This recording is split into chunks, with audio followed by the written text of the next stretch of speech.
What's up? What's up? What's up? Welcome, everybody. My name is Peter Rashawn. I am a serial entrepreneur. I am a grad student at Full Sail University. Um, Also a HBCU grad, Prairie View A&M University, with my bachelor's in architecture. So I'm skilled in design and innovation and entrepreneurship. It's everything embodied within myself. So nice to meet you guys. Yeet yeet. Right now I'm actually just starting to record like a segment. I think I'm gonna call it the Innovator's Notebook. Mm, the Innovator's Notebook. I think that's kind of dope. I'm basically gonna be documenting on film what has been in my notebook. So that's a more creative way for me to kind of like start getting in the groove of making content, but also starting to document um, my thoughts, my ideas, my art, my sketches, everything. So consider this one of however many episodes this ends up being.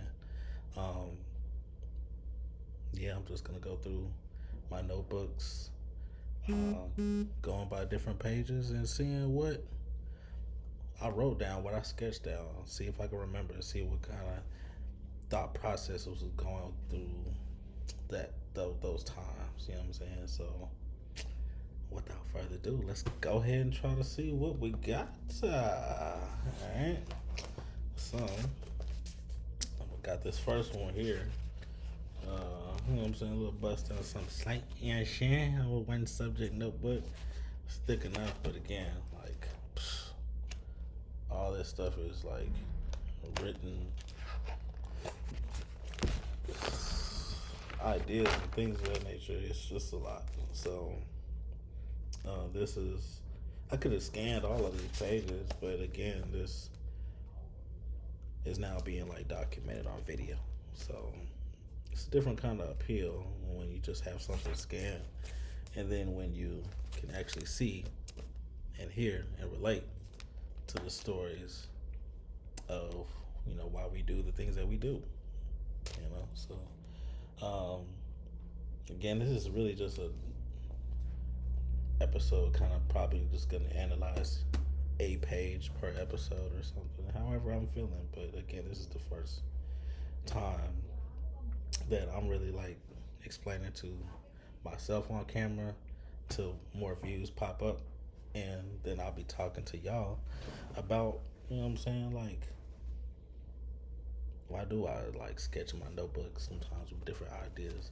Cause I don't know, maybe I already know why. Really, it's just I do think of a lot. I'm a creative person, so sometimes I might get ideas to something I want to do 20 years down the line.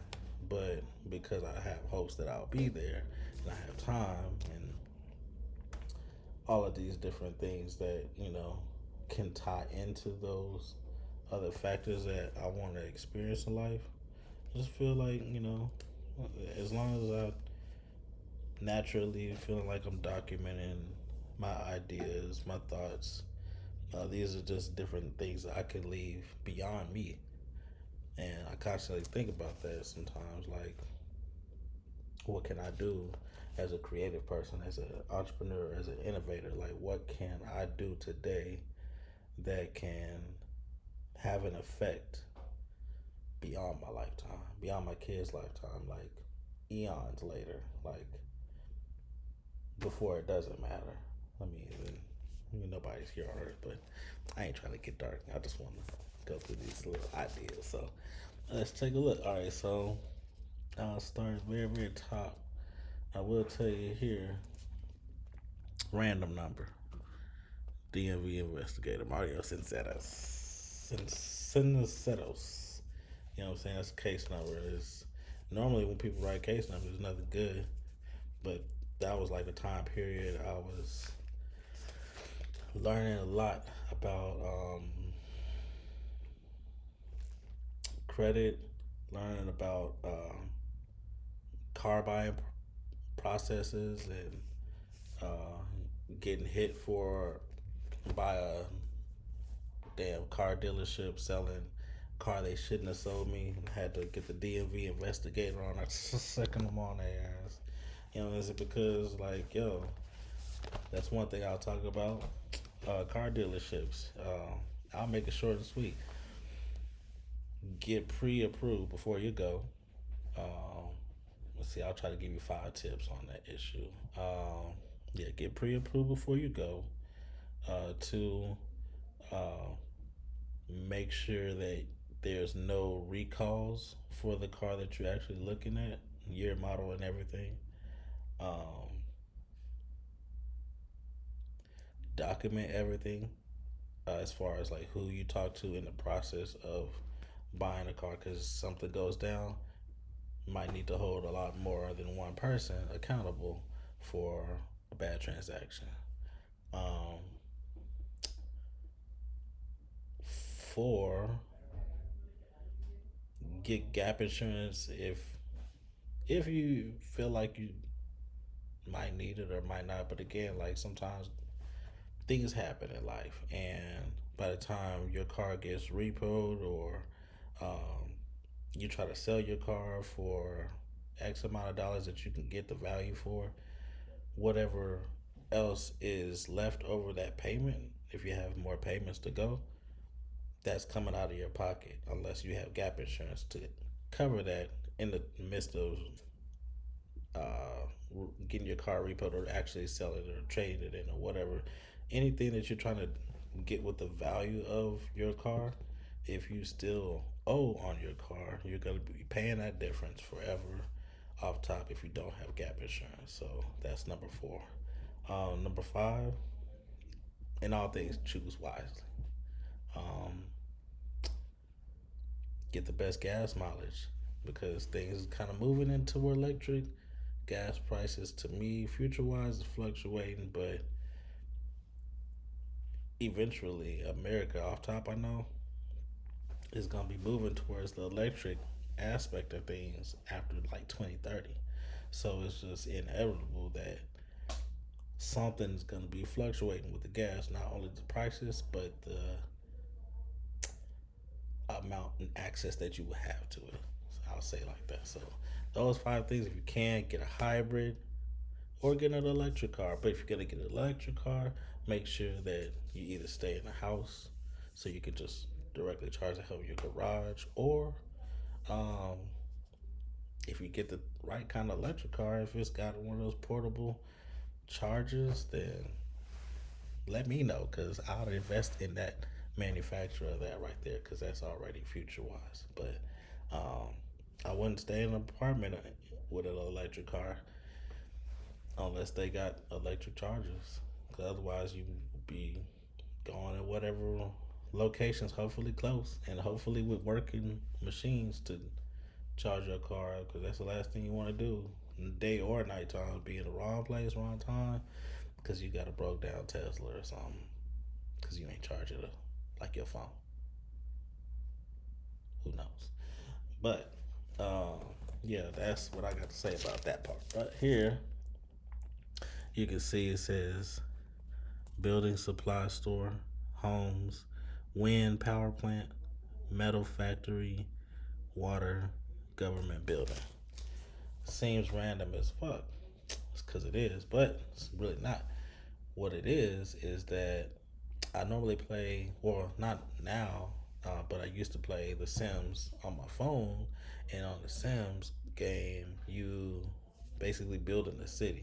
So, me, as far as one of my plans when I'm like 50 years old or before, uh, if I get financially well equipped to start on that process earlier in life, um, one of my plans is to have like a community development project going. So I want to take different houses in like different areas of the neighborhood, but have it like culturally designed.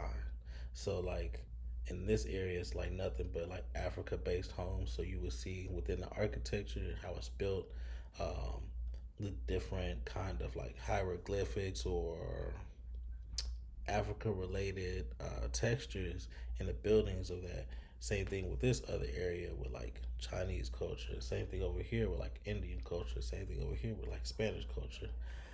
These different kind of like hubs, but you would see all of these different buildings around like a community area. So it's building more of like community cultures as far as like having their own kind of like space and area, but still within all one community, all one whole.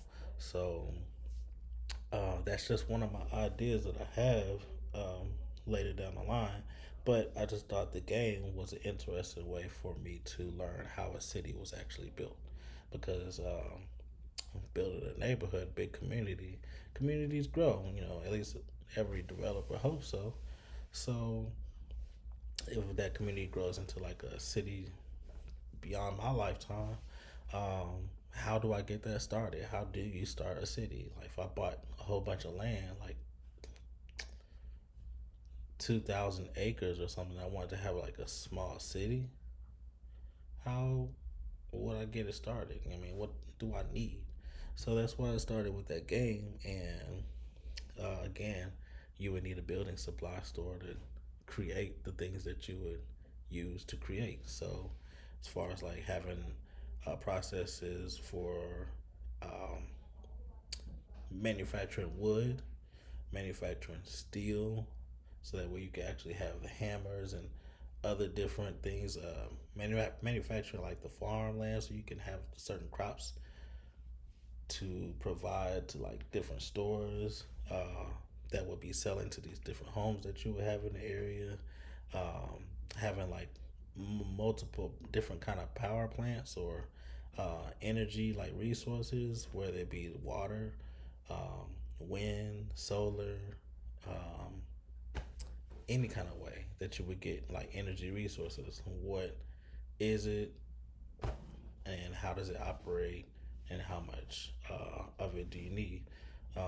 Water is off top is definitely important, and of course government buildings like you have your mayors, you have your city hall, you have your police stations, your fire departments, doctors' offices, all of these different things, and but it also takes me back to an idea where I was like getting the idea into like investing in 2014, you know, like real estate with my parents, and they were looking at something, but it also like made me look into more information on what I found about like $1 homes in Detroit. They were like advertising crazy like that, but it wasn't the fact that these were like houses that you can just get for like $1, and I can use my $10 bill and just go get 10. But nah, it was like very very low cost houses, but they were in like some fucked up areas. You know what I'm saying? They were like around a whole bunch of other fucked up houses. So even if you just got one,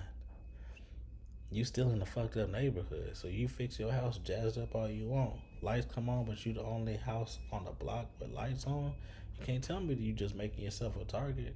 So that also made me think of an idea of like, okay, if you're going into like areas that's like that and it's very, very cheap, you would have to go in there like almost with a business plan. Like how are you gonna, or more of like a city plan or a community plan. Like how are these homes gonna be like renovated and housed, but how are the people within the community going to sustain that?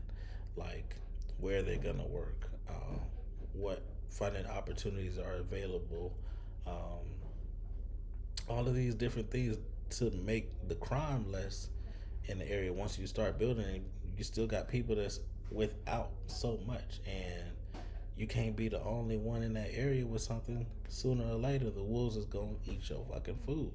So at the end of the day, I mean, I'm always continuously thinking about like community development, something creative. I think it's just like the innovative person in me. You know what I mean? But pause that. No, I'm gonna let it go. Yep. Yo, yo. Y'all already outside? Yeah. Y'all outside? All right. All right. So yeah, I'm out here with the crew. They about to get something to eat. Um, but we're gonna stop for right now. I wish I could pause it, but I can't pause it. So we'll call this the end of the episode, part one, because you know there's more to go. Yes. All right, part two when I come back. All right, peace.